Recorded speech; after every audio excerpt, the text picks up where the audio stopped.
अस्सलाम वालेकुम एवरीवन, कैसे हैं आप सब लोग। होपफुली आप सब ठीक ठाक खैरियत से होंगे। हम भी यहाँ मज़े में। अच्छा, सुबह का वक्त है, हस्बैंड को नाश्ता दे दिया था। बस हस्बैंड नाश्ता करेंगे और अपनी ड्यूटी के लिए निकल जाएंगे। अच्छा जी, जुमा की रूटीन आपके साथ शेयर कर रही हूँ। जुमा के दिन मैं बना रही हूँ दाल गोश्त दूधी। अच्छा, मैं दाल गोश्त है ना चिकन के साथ भी बना लेती हूँ या फिर मटन के साथ भी बना लेती हूँ। ज़्यादातर जुमा के दिन हमारे यहाँ पुलाव या फिर दाल गोश्त बन के रेडी होता है। खैर, यहाँ पर मैंने ना हाफ़ कप पीली मूंग की दाल ली थी, हाफ़ कप मसूर की दाल और हाफ़ कप ही मैं चने की दाल ले रही हूँ। और चने की दाल के साथ है ना दाल गोश्त बनाकर रेडी करेंगे। अच्छा जी, यहाँ पर दाल को आपने अच्छी तरह से वॉश करना है। मैं जब भी दाल वगैरह या सब्ज़ी या फिर चावल वगैरह धोती हूँ ना, तो इसी तरह से मसल मसल के धोती हूँ। जितना भी इसमें स्टार्च वगैरह होता है ना, वाइट पानी होता है, जब तक ये ख़त्म ना हो ना तब तक के मैं इसे अच्छी तरह से वॉश कर लेती हूँ। तो मेरी वॉश करने का तरीका बस इसी तरह से है। आप लोग मुझे कमेंट करके ज़रूर बताइएगा आपका जुम्मे का दिन कैसे गुजरता है। क्या आप लोग भी सुबह सुबह सारी चीज़ों को रेडी कर देते हो। मेरा जुम्मा ऐसे ही गुजरता है। मैं सुबह सुबह सारी जो मेरी कुकिंग वगैरह होती है ना, लंच वगैरह होता है, वो जल्दी जल्दी से बना लेती हूँ, क्योंकि फिर जुम्मा की नमाज़ होती है, उसके बाद पढ़ाई हमारी काफ़ी सारी होती है। खैर, यहाँ पर 4 गिलास पानी डाल दिया था मैंने, इसमें नमक और हल्दी डाल दिया था। इसे अच्छी तरह से कवर करके मैं गैस पे चढ़ा दूँगी और एक हाई फ्लेम पे सीटी देंगे। गैस की फ्लेम लो करके इसे आराम से कुकड होने देंगे। अच्छा, एक साइड दाल बॉईल हो रही थी और दूसरी साइड मैंने सोचा चलो कटिंग शटिंग कर लेते हैं। 2 प्याज ली थी मैंने मसाला रेडी करने के लिए, और साथ ही में मैंने आधा किलो दूधी ली थी। मैं लेकर आ गई थी, 2-3 दिन से मेरे पास दूधी रखी हुई थी, और फिर मुझे याद आया कि चलो जुम्मा है, जुम्मा के दिन आज दाल गोश्त दूधी बनाते हैं। गोश्त भी मेरे पास रखा हुआ था। एक दिन पहले मैंने कोरमा बनाया था गोश्त का, और थोड़ा सा गोश्त मैंने उठा के रख दिया था कि दूसरे दिन देखते हैं क्या बनाना है, इसलिए बॉईल करके ही मैंने गोश्त रखा हुआ था। यहाँ पर जो है ना मैंने प्याज़ों के छिलके उतार लिए हैं। दूधी अच्छी तरह से साफ़ करके दूधी को हम इस तरह से कटिंग करके रख लेंगे। अच्छा, मेरा तो ऐसा ही होता है। मैं आपसे कई बार शेयर कर चुकी हूँ कि मैं जब कोई चीज़ बॉईल वगैरह करने रखूँ ना, तो मसालों को साइड में रेडी कर लेती हूँ। अच्छा जी, यहाँ पर 3 टमाटर भी ले लिए थे मीडियम साइज़ के, 2 मीडियम साइज़ की प्याज है और आधा किलो हमारी दूधी है। इसे भी अच्छी तरह से वॉश कर लेते हैं। अच्छा, वीकेंड स्टार्ट हो चुका है, बच्चों की छुट्टियां हो चुकी है, और मुझे लगता है काफ़ी सारे लोग गाँव गए हुए हैं या फिर वीकेंड पे अपनी छुट्टियां मनाने कहीं भी निकल जाता है ना इंसान। और मैं सोच रही हूँ कि मैं इतने वीडियोस डाल रही हूँ, कंटिन्यू वीडियोस डाल रही हूँ, मेरे व्यूज़ क्यों नहीं बन रहे। तो मुझे फिर समझ में आया कि हाँ, लगता है सारे लोग गाँव गए या फिर वीकेंड पे अपनी छुट्टियां मनाने गए। खैर, यहाँ पर मैंने क्या किया था, टमाटर प्याज वगैरह को ना अच्छी तरह से चॉप कर लिया था। बारीक बारीक से आपने ना चॉप कर लेना है। टमाटर को तो मैंने रफली चॉप कर लिया था, और प्याज जो थी ना उसे इस तरह से मैंने काट लिया था। चलिए जनाब, यहाँ पर कटिंग शटिंग हो चुकी है। अब मैंने क्या किया था, छोटे चूल्हे पर है ना प्रेशर कुकर को रख दिया था धीमी आंच पर, और मैंने सोचा चलो यहाँ पर गोश्त का मसाला रेडी कर लेते हैं। एक हांडी ली थी, नीमन का टुकड़ा डाला है, हरी इलायची लौंग काली मिर्च मैंने डाली है, तेज़ पत्ता डाला है, और थोड़ा सा ऑयल ऐड करी, क्योंकि बघार भी देंगे ना, इसलिए मैं बहुत ज़्यादा दाल गोश्त में ऑयल नहीं डालती हूँ, क्योंकि फिर ऊपर से बघार भी इसमें आता है ना, इसलिए। अच्छा, प्याज मैंने इसमें डाल दिए है। आपने प्याज को है ना हल्का सा ब्राउन कर लेना है। अच्छा, मैं यहाँ पर है ना एक दिन पहले मैंने सारे घर की सफाई की थी। वीक में एक बार मैं अपनी क्लीनिंग करती हूँ, और मैंने फिर क्या किया था, गादी पर्दे वगैरह सारे कुछ निकाल के ना सुबह में मैंने वॉश कर लिया था। आज मैं सुबह से उठी हूँ और सुबह से ही मेरा काम चालू है। मैंने सोचा चलो जल्दी जल्दी से ये कर लेते हैं, क्योंकि आज जुमा है और हमें जुमा की नमाज़ के बाद खूब सारी तिलावतें करनी होती है। खैर, यहाँ पर हमारी प्याज ब्राउन हो गई थी। मैं बाहर कैमरा करी थी और यहाँ पर मेरी सारी प्याज है ना इस तरह से ब्राउन हो गई थी। मैंने इसमें अदरक लहसुन का पेस्ट, हरी मिर्च का पेस्ट डाला है। अच्छी तरह से भुनाई करने के बाद इसमें टमाटर ऐड कर लिए हैं। टमाटर को भी आपने भून लेना है इतनी देर ना कि टमाटर अच्छी तरह से सॉफ्ट हो जाए। अच्छा, मैंने आपसे अभी कहा था ना कि मैं कल कोरमा बनाई थी, उसका मैंने ना अकनी और गोश्त बॉयल है ना अलग से निकाल के रख दिया था। तो बस मैंने थोड़ा सा पानी डाला है, गैस की फ्लेम लो की है, टमाटर सॉफ्ट होने तक इसे ऐसे ही रखेंगे धीमी आंच पर। और साइड में देखिए हमारी दाल भी अच्छी तरह से बॉयल हो चुकी है। तो मैं दाल गोश्त वगैरह होता है ना वो इसी तरह से बनाती हूँ। जब दाल हल्की सी दरदरी सी रहे ना, तो इसमें आपने दूधी ऐड कर लेना है काट कर, और फिर इसे अच्छी तरह से मिक्स करने के बाद है ना फिर से 2-3 प्रेशर लगाना है आपने, यानी सीटी आने देनी है, और फिर गैस की फ्लेम ऑफ कर देनी है। इतनी देर में ना दूधी आराम से सॉफ्ट हो जाती है। यहाँ देख सकते हो आप अच्छी तरह से जो टमाटर थे ना धीमी आंच पे कितनी अच्छी तरह से गल चुके हैं। बिल्कुल आपने टमाटर को ना मोटा मोटा से नहीं रखना है। पाउडर मसाले इसमें ऐड कर लेंगे। 1 टीस्पून लाल मिर्च पाउडर, हाफ़ टी स्पून मैंने कश्मीरी लाल मिर्च डाली है, हाफ़ टी स्पून हल्दी डाली है, 1 1/2 टी स्पून मैंने धनिया पाउडर, और हाफ़ टी स्पून मैंने इसमें गरम मसाला पाउडर डाला है। साथ ही में थोड़ी सी गोश्त की अखनी डाली है। अच्छी तरह से इसकी फिर से एक बार मैंने भुनाई करनी है। ये देखिए ऑयल लूज आउट होने लगे इतनी देर। अच्छा जी, अब इसमें आपने गोश्त ऐड करना है। ये 250-300 ग्राम के करीब गोश्त था, बॉयल गोश्त मेरे पास रखा हुआ था, एक दिन पहले ही मैंने करके रख दिया था, वो मैंने ऐड किया है। अब इसकी भुनाई भी आपने अच्छी तरह से करनी है। इसमें मैं डाल रही हूँ एक मैगी क्यूब। आप दाल वगैरह बना रहे हो ना तो एक मैगी क्यूब डाल दें, उससे टेस्ट है ना इसका दूना हो जाता है। तो बस मैंने एक मैगी क्यूब डाली है, फिर से इसे अच्छी तरह से मिक्सिंग की है। अभी इसे कवर करके आपने धीमी आंच पे रखना है कि मसाले जो है ना ड्राई से हो जाए, गोश्त भी अच्छी तरह से भुन जाए। यहाँ पर दाल में जो दूधी डाली थी वो भी अच्छी तरह से गल चुकी है और यहाँ पर हमारे जो गोश्त दाल के मसाले भी अच्छी तरह से भुन चुके हैं। अब ऐड कर लेते हैं इसमें सारी दाल, जो मसाले भुन गए थे ना गोश्त के साथ, उसमें दाल ऐड कर लेते हैं और प्रेशर कुकर में थोड़ा सा मैं पानी डाल दूँगी। अच्छा, मेरे पास अखनी रखी थी वही मैंने डाल दी थी, मैंने कोई एक्स्ट्रा पानी इसमें अब ऐड नहीं किया हुआ है क्योंकि अखनी मैंने कल है ना खूब सारी अखनी बनाई थी, तो बस मैंने रख दिया था। मुझे थोड़ा सा ऐसा था कि चलो दाल गोश्त बना लूँगी या फिर मैं कोई भी ऐसी चीज़ बनाऊँगी ना तो उसमें अखनी ऐड कर लूँगी। अब मैंने क्या किया है, साइड में धीमी आँच पर दाल को चढ़ा दिया है। दाल को इस वक्त आपने अच्छी तरह से बॉईल करना है और साइड में मैं बघार रेडी कर रही हूँ। एक पैन ले लिया था, थोड़ा सा ऑयल डाला है और इसमें एक प्याज है ना बारीक बारीक से आपने काट के डालनी है। अच्छा, मेरा हमेशा का यही होता है जब मैं किचन में अपना कोई काम कर रही हूँ ना तो मैं बाहर हॉल में आके अपने छोटे मोटे से काम है ना निपटाती रहती हूँ, वरना अगर मैं एक काम के पीछे लग जाऊँ ना तो मेरे दूसरे सारे काम ऐसे ही रह जाए। तो मैंने पर्दे वगैरह सारे घड़ी करके रख दिए थे, अब मैं दीवान में रख दूँगी। और रेयान फैजान से कहा था बैठ कर यहाँ पर नाखून वगैरह काट लो। जुमा के दिन मैं कंपलसरी बच्चों के और मेरे नाखून कटवाती हूँ, हस्बैंड भी सुबह में काट लेते हैं। खैर, यहाँ फिर मैं किचन में आ गई थी। हमारी जो प्याज है ना हल्की सी पिंक हो गई थी। गैस की फ्लेम इस वक्त मैंने ऑफ़ की है। 2-3 साबित लाल मिर्च मैंने तोड़ के डाल दी थी, साथ ही में मैंने कश्मीरी लाल मिर्च पाउडर और गरम मसाला पाउडर डाला है। अब इसका तड़का लगा देंगे दाल गोश्त का। आपने इस तरह से दाल गोश्त बनाकर देखना है। पहले भी कई बार मैंने इस तरह से ही दाल गोश्त बना के आपके साथ शेयर किया हुआ है। इतना यमी बनता है, इतना मज़े का बनता है ना, और क्विक बन के तैयार हो जाता है। चॉप किए हुए धनिया के पत्ते डाले हैं और बस हमारा दाल गोश्त बन के रेडी है। यहाँ पर मैंने सोचा चलो साथ ही साथ चावल भी मैं बॉईल कर लेती हूँ। मैं बघारे चावल बना रही हूँ जिसमें मैंने ना चावलों को सुबह जब मेरे यहाँ पानी आता है तभी मैंने अच्छी तरह से वॉश कर लिया था। इसमें नमक भी डाल दिया, ज़ीरा डाला है, तेल डाला है, अदरक लहसुन का पेस्ट डाला है और आधी प्याज है ना मैं बारीक बारीक सी काट के इसमें डाल दूँगी। बस यहाँ पर मिक्स किया है, पानी ड्राई होने देंगे और दम पे इसे रख देंगे।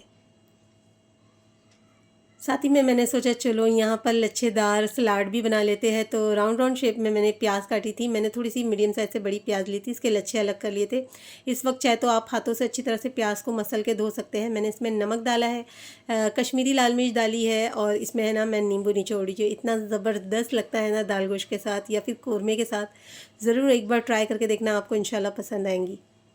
खैर, यहाँ पर मस्जिद जाने की तैयारी हो रही थी और रेयान कह रहा था मुझे कुर्ता पैजामा बहुत तंग हो रहा है, टाइट हो रहा है मम्मा। तो मैंने कहा चलो खैर उतार दो इसे और नॉर्मल कपड़े पहन लो और इस कपड़ों में भी आप जा सकते हो मस्जिद में नमाज़ पढ़ने के लिए। मैंने कहा थोड़ी देर कुरान शरीफ की तिलावत कर लो, उसके बाद तुम दोनों निकल के मस्जिद के लिए चले जाना। तो बस 2 रुकू रेयान ने पढ़ लिया था और इसके बाद ये लोग चले गए थे और फिर अल्हम्दुलिल्लाह मेरा भी सारा काम कंप्लीट हो गया था।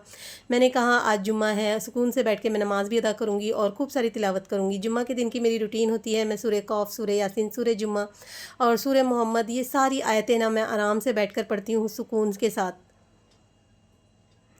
बस उसके बाद फिर मैंने खाना निकाला, प्लेट बनाई, बच्चों को भी दिया और मज़े का ये दाल गोश्त बन के रेडी हुआ था।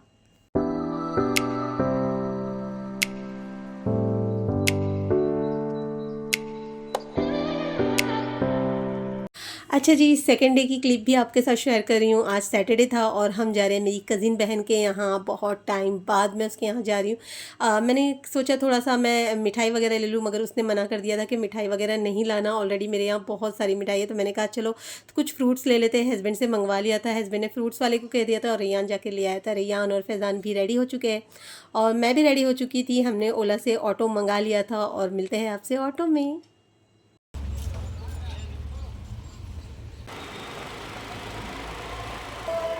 अच्छा जी, आप लोग सोच रहे होंगे या फिर मुझसे कमेंट करके पूछोगे अगर मैंने नहीं बताया कि आप गई थी कहाँ, तो मैं जा रही हूँ वाशी।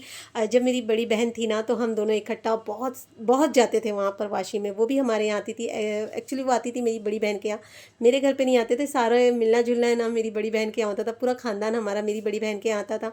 अब जब मेरी बड़ी बहन नहीं है तो बस फिर अब ज़्यादा किसी से मिलना जुलना नहीं होता है, बस एक दूसरे के घर पर जाके मिल लेते हैं, इकट्ठे सारे नहीं मिलते हैं। तो बस मैं जा रही हूँ वाशी और मैं 5-6 साल बाद जा रही हूँ उसके यहाँ। मुझे बीच में ऐसा नहीं कि हम नहीं मिले, हम बहुत बार शादी में मिल चुके हैं और हमारे यहाँ संदल था वहाँ भी हम मिल चुके हैं, मगर बस पहले जब मेरी बहन थी ना तो हम बहुत मिला करते थे, यानी 15 दिन में 10 दिन में आना जाना एक दूसरे के यहाँ लगा हुआ होता था, मगर अभी बहुत कम होता है। अच्छा, हम सब चाचा की लड़कियां हैं, इकट्ठे ही साथ में पल कर बड़े हुए, यानी बचपन हमारा इकट्ठा ही गुजरा है। हमारे दिल में जो एक दूसरे के लिए मोहब्बत है ना, वो बहनों वाली मोहब्बत है। ऐसे नहीं कि चलो नहीं आ रहे तो कुछ नहीं, एक दूसरे से हमेशा कहते रहते कि आ जाओ आ जाओ। मगर अभी किसी के बच्चे स्कूल में है, किसी के कॉलेज में ना, तो बहुत आना जाना कम होता है। तो वो यहाँ रहती है। ये सारे रो हाउस है और ये इतना अच्छा एरिया है ना कि आप देखकर बस पागल से हो जाओगे। इतना मतलब नीट क्लीन एंड बहुत प्यारा एरिया है। मुझे तो इतना अच्छा फील होता है ना यहाँ आके, ऐसा लगता है कि बस यहीं रह जाए, यहाँ से ना जाए। खैर, मगर अल्हम्दुलिल्लाह हमारा भी मुमरा में घर है, खुद का घर है जो अल्लाह ने दिया है, शुक्र अल्हम्दुलिल्लाह।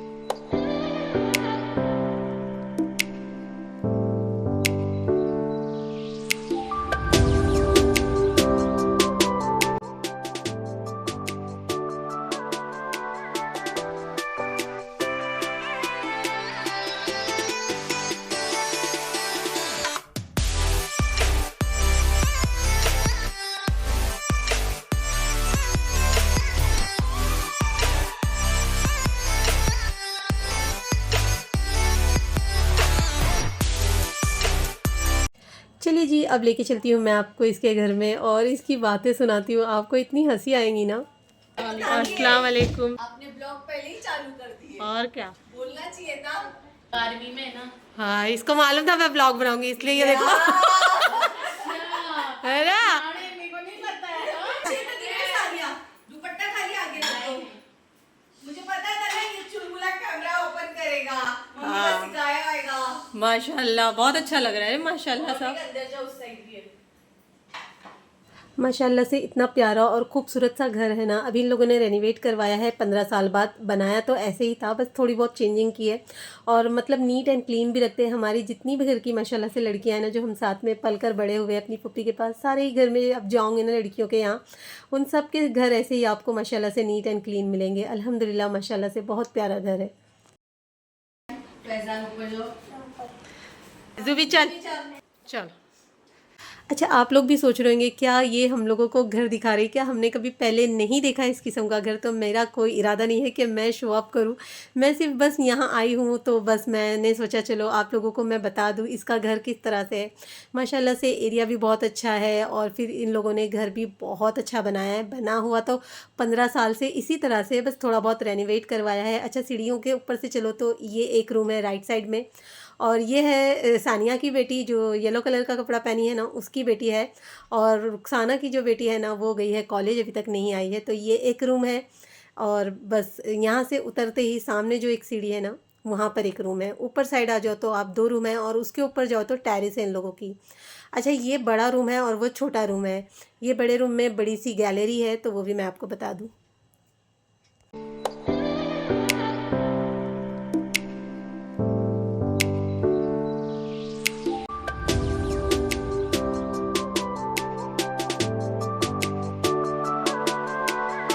अच्छा जी, बेडरूम से लगकर ही ये बड़ी सी गैलरी है और गैलरी से आप देखोगे ना तो यहाँ से सीधा आप जाओगे तो वहाँ पर 5 गार्डन है। ये सारे जो रो में रहते हैं ना, यहाँ पर जिन जिनके घर हैं उनके लिए ही गार्डन बनाया गया है। ये भी से नहीं, सालों साल से ये बता रही थी यहाँ पर गार्डन वगैरह है। हाय, पधारिए हमारे घर। कितने सालों के बाद आया। अभी मैं ये डालूंगी या फिर हाँ, तो डालिए ना। पधारिए जो डालिए डालिए। चलो खाएंगे ना बिरयानी। हाँ, खाएंगे, खाते। अच्छा, थोड़ी देर हम बैठ गए थे, बातें बातें करने के बाद फिर बस फैज़ान को भूख लगी थी तो मैंने कहा चलो खाना लगा दो, और बस फिर हम खाना खाने बैठ गए थे। बिरयानी बनाई थी, फ्रूट्स वगैरह भी काटा था इन लोगों ने, मिठाई भी थी, सलाद भी थी। अल्हम्दुलिल्लाह इतना मज़े का खाना था ना, इतना अच्छे से मतलब हम लोगों ने सुकून से बैठ के खाना खाया। और हमेशा क्या होता है, अपने ही हाथ का खाना खाओ और कहीं जाकर या फिर किसी के यहाँ से आ जाता है ना, तो बड़ा अच्छा लगता है, सुकून लगता है, बस यही बात है और कुछ नहीं। माशाल्लाह से खाना वगैरह भी अच्छा बना था। फिर बस हम आराम से बैठ गए थे, 3-4 घंटे बैठकर आराम से इधर उधर की बातें करने लगे। उसके बाद नैगेट्स और रोल वगैरह और फ्रेंच फ्राई वगैरह इन लोगों ने हमने ने शाम के नाश्ते में दिया, चाय वगैरह पी हमने। और इसकी बेटी भी आ गई थी शाम में, और ये है रुखसाना की बेटी। माशाल्लाह से सब बच्चे बड़े हो गए, ऐसा लगता है जैसे 5-6 साल में ना सबकी हाइट निकल आई है।